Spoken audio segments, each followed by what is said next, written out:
बहुत warm welcome doctor Mossadegh Malik साहब। Russia से भी आए और मुझे तो समझ नहीं आई कि आपको रशिया जाने किसने दिया। अमेरिका की गुलाम मिनिस्टर, पीडीएम गुलाम इंपोर्टेड, आप लोगों को जरूरत कैसे हुई, किसकी इजाज़त से आप अमेरिका गए? अली नवाज अवान साहब मेरे भाई, उनका मैं वैसे ही बड़ा ताबेदार हूँ क्योंकि पाकिस्तान के पॉपुलर तरीन लीडर, पाकिस्तान की पॉपुलर तरीन पार्टी को रिप्रेजेंट कर रहे हैं। इनसे बना के रखनी पड़ेगी, बड़ा ज़रूरी है, और वरना ट्रोलिंग भी आपकी हो सकती है, ऐसी तैसी भी हो सकती है। हफीज़ुल्लाह नियाज़ी साहब, उनसे आगाज़ करूँगा जो मेरे बहुत सीनियर हैं, बड़े मोहतरम हैं, और मुझे याद है हफीज़ुल्लाह नियाज़ी साहब ने, मैं थोड़ी लिबर्टी लेके बता दूं कि 2014 के अंदर जितनी कंपेयरिंग की इमरान खान साहब के लिए, मैं कहता हूँ जो खून पसीना लगाया, जो हमसे डिबेट्स किया करते थे शामी साहब के घर में, और हम इनके घर में ज़मान पार्क उस ज़माने में थे, न्याजी साहब अब तो वहाँ नहीं होते, तो वो भी हमारे साथ मौजूद है। न्याजी साहब, बहुत वार्म वेलकम आपको। आप बड़ा अच्छी तरह जानते हैं इमरान साहब की सियासत को, पॉपुलर तो वो हैं, लेकिन क्या ये अब जनरल बाजवा को लेकर जो वो गुफ्तगू फरमा रहे हैं, इससे उनके फ्यूचर के ताल्लुकात फौज के साथ ठीक नजर आते हैं आपको? नंबर 1। नंबर 2, क्या वो वाकई अपनी गलती का एहसास कर रहे हैं कि फौज में आर्मी चीफ को सेंक्शन देनी नहीं चाहिए, या वो सिलेक्टेड गलतियों की तरफ जा रहे हैं? बुजदार का कभी मेंशनिंग नहीं किया और चीज़ों का नहीं किया, यहाँ पे वो हिट कर रहे हैं खास उसको, या फिर अपने बयानिए के लिए सब कुछ कर रहे हैं? और फिर परवेज़ इलाही का काउंटर नैरेटिव को आप कैसे देखते हैं न्याजी साहब? कमरान साहब, पहले तो बहुत बहुत शुक्रिया। मेरी आवाज़ वैसे मुझे वापस जी आ जी, रही है। आपकी हमें तो आ रही है आवाज़ वैसे। एनीवे, जी, मुझे वापस भी आ रही है। ठीक करते हैं सर, आप फरमाइए। खैर, एनीवे देखें, कमरान मेरा ख्याल में 2012 की आप बात कर रहे होंगे, जी जी जी, क्योंकि 2014 में तो मैं जो है बिल्कुल तही दामन होके 2011 की और, बल्कि बात कर रहा हूँ, जब लाहौर का जलसे में आप रूहे रवा थे। जी जी 2011 की बात कर रहे हैं, ज़्यादातर यही है। जी, देखिए, क्राइसिस ये है कि इमरान खान साहब जिसकी पॉपुलैरिटी की बात कर रहे हैं, जिसमें किसी को कोई इनकार नहीं है, ये चीज़ें अगर परमानेंट होती तो ये नवाज शरीफ साहब के हाथ से जाती नहीं। यह इमरान खान साहब के पास 9 महीने पहले भी होती जब वो 7% से भी कम पॉपुलैरिटी पे खड़े थे। ये बड़ा इनका ताल्लुक होता है, जो पॉलिटिकल जो वेरिएबल्स होते हैं इर्द गिर्द के, उनके साथ ये इनका एक ख़ास ताल्लुक है।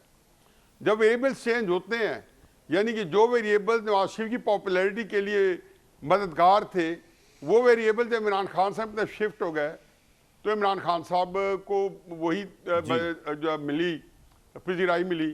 पाकिस्तान की तारीख वैसे भी गवाह है कि जिस किसी ने 1958 में खान अब्दुल क़य्यूम खान से ले लें, या 1966 में जुल्फ़िकार भुट्टो साहब को ले लें, या 93 में नवाज शरीफ साहब को ले लें, या 2018 में नवाज शरीफ साहब को ले लें, या इमरान खान साहब को 2022 में ले लें, जी जी, ये हमारी बदकिस्मती समझिए या सियासत की नारंगी कि जिसने भी एस्टेब्लिशमेंट गाड़े हाथों लिया उसको रिफतें मिली है सियासत के अंदर।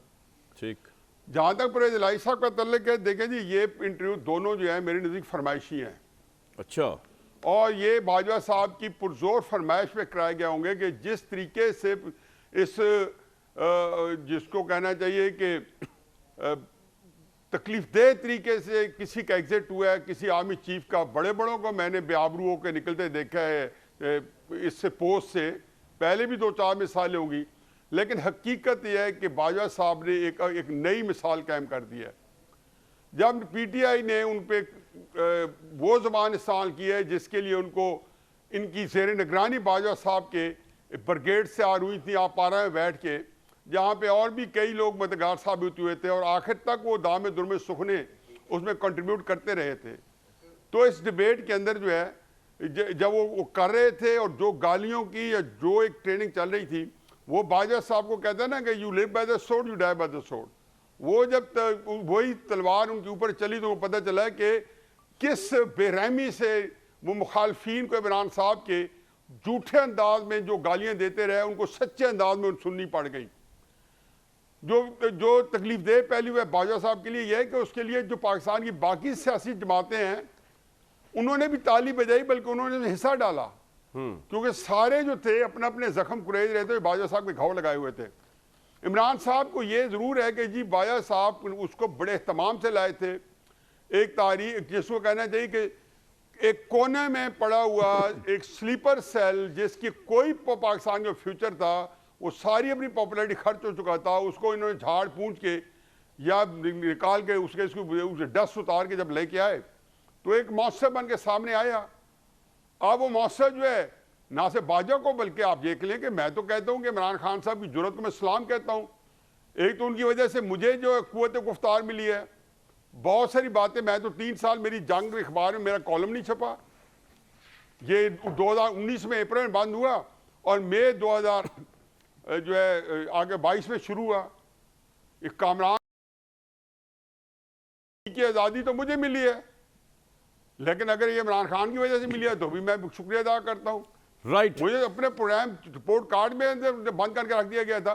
तो बात यह कि इमरान खान साहब ने जो ललकारा है, मैं आखिरी बात कर लूँ जी जी, और बड़ी इंपॉर्टेंट है, वो ये कि जो जनरल आसिफ मुनीर को जो उन्होंने वक्त से पहले कंट्रोवर्शियल बनाया है, जिसमें जनरल बाजा साहब का भी हिस्सा नुमाया नजर आता है।